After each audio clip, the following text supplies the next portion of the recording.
Hello friends, सत श्री अकाल जी, सलाम, नमस्ते दोस्तों। आज मैं आपको बताने जा रहा हूँ वो 3 चीज़ें जो आपके घर पे अवेलेबल होती है, जिसे आप यूज़ करके अपने बढ़े हुए कोलेस्ट्रॉल को कम कर सकते हैं एंड फ्यूचर में होने वाली दिल के रोगों से आप बच सकते हैं। एंड मेडिकल जो खर्चा होता है, हॉस्पिटल्स का, सर्जरी का, डॉक्टरों का खर्चा, उससे भी आप बच सकते हैं। तो दोस्तों, मैं हूं नव, आप देख रहे हैं मेरा चैनल नव हेल्थ ज्ञान। तो सभी दोस्तों का बहुत थैंक यू जिन्होंने मेरा चैनल सब्सक्राइब किया है। अगर अभी तक आपने मेरा चैनल सब्सक्राइब नहीं किया, सब्सक्राइब कर देना एंड घंटी वाला बटन भी दबा देना, ताकि और भी मैं वीडियोस लेके आता रहूंगा, आपको नोटिफिकेशन पहुंचता रहेगा। तो दोस्तों, पहले हम बात करते हैं कोलेस्ट्रॉल के बारे में। कोलेस्ट्रॉल क्या होता है? कोलेस्ट्रॉल एक तरह की फैट होती है एंड कोलेस्ट्रॉल के हमारी बॉडी के लिए बहुत सारे बेनिफिट्स होते हैं। ऐसे नहीं है कि भगवान ने ऐसे ही हमको कोलेस्ट्रॉल प्रोवाइड कर दिया।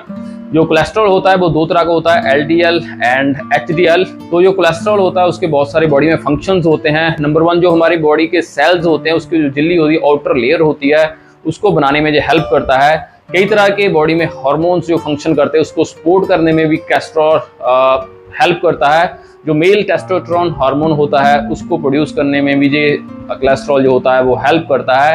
एंड कोलेस्ट्रॉल हेल्प करता है विटामिन डी बनाने में। जब सूरज की किरणें हमारी बॉडी में बनती है तो कोलेस्ट्रॉल ही होता है जो उन किरणों को विटामिन डी में कन्वर्ट करने में हेल्प करता है।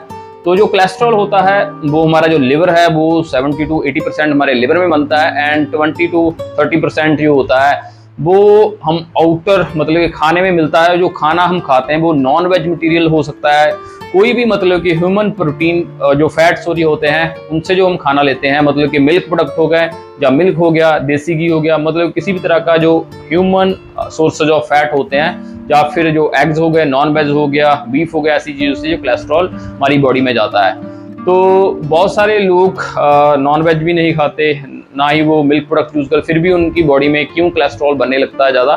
तो उसका कारण होता है कि लिवर प्रॉपर्ली फंक्शन नहीं करता। जो हमारी बॉडी की होम्योस्टेसिस की प्रोसेस होती है वो प्रॉपर नहीं होती। इसकी वजह से जो बॉडी में इम्बैलेंस होने के कारण जो बैड कोलेस्ट्रॉल है वो बढ़ जाता है। तो कई बार कई लोगों को इंसुलिन रेजिस्टेंस की प्रॉब्लम होती है, डायबिटीज की प्रॉब्लम होती है।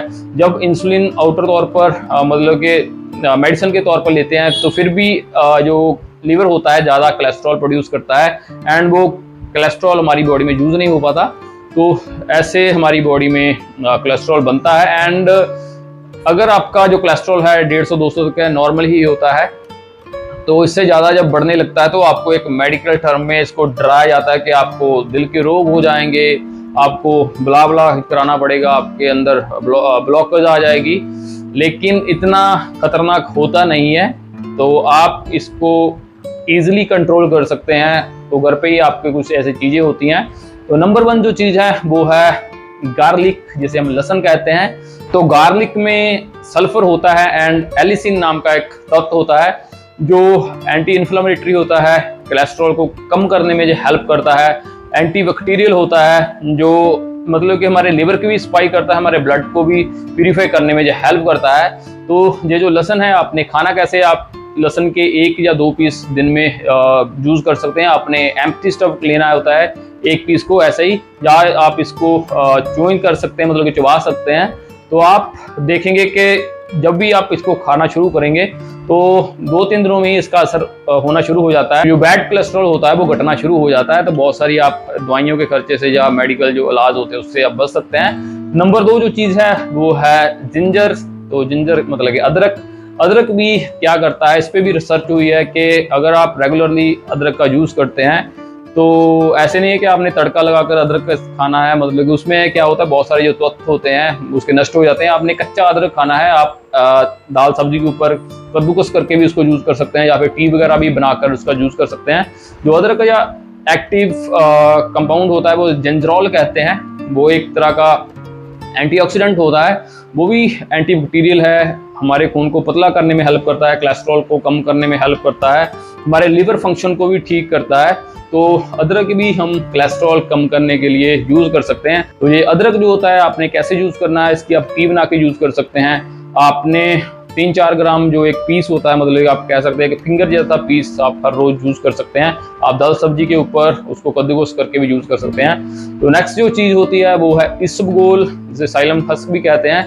तो उसमें क्या होता है कि फाइबर्स होते हैं सॉल्युबल एंड इनसॉल्युबल, तो वो क्या करते हैं हमारे इंटेस्टाइन्स को क्लीन करने का हेल्प करते हैं। एंड जो भी फैट हम खाते हैं हमारे फूड में, तो वो अब्जॉर्व मतलब कि उसको बाहर निकालने में भी ये हेल्प करते हैं। तो अगर हमारे इंटेस्टाइन्स डाइजेस्टिव सिस्टम अच्छे से काम करेगा, जो भी फैट वगैरह होती है, ट्राइग्लिसराइड होते हैं या फिर बैड कोलेस्ट्रॉल होता है, उसको ना बनने में जो हेल्प करता है। तो हमारा डाइजेस्टिव सिस्टम भी अच्छा होना चाहिए। तो आप साइलम हस्क के यानी कि इसबगोल के भी यूज़ रोज़ कर सकते हैं। तो आप इसको खाना खाने के बाद एक इसका स्पून आप वार्म वाटर के साथ यूज़ कर सकते हैं, तो आपको कोलेस्ट्रॉल कम करने में हेल्प मिलेगी। तो ओवरऑल आप 3 चीज़ों का यूज़ कर सकते हैं, अलग गार्लिक हो गया, जिंजर हो गया एंड इसबगोल हो गई। तो इन चीज़ों को यूज़ करने के साथ साथ आपने ओवरऑल खाने का भी ध्यान रखना है। अपनी डाइट में आपने maximum green leafy vegetables add करनी है, आपने लिविंग फूड खाना है, फ्रूट वेजिटेबल्स खाने हैं आपने, एंड साथ में आपने रेगुलरली एक्सरसाइज का भी ध्यान रखना है। आप 10-15 मिनट के लिए अपने लिए एक्सरसाइज के लिए आप टाइम जरूर निकालें। तो दोस्तों ये थी वीडियो, कैसे आप बैड कोलेस्ट्रॉल को अपने घर पे ही कंट्रोल कर सकते हैं।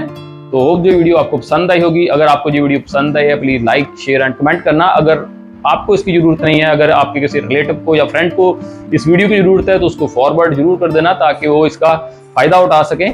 तो सभी दोस्तों का बहुत बहुत थैंक यू। एंड फिर दोबारा से आपको रिक्वेस्ट करूँगा, अगर आपने मेरा चैनल सब्सक्राइब नहीं किया, सब्सक्राइब कर देना एंड घंटी वाला बटन भी दबा देना। Thanks for watching.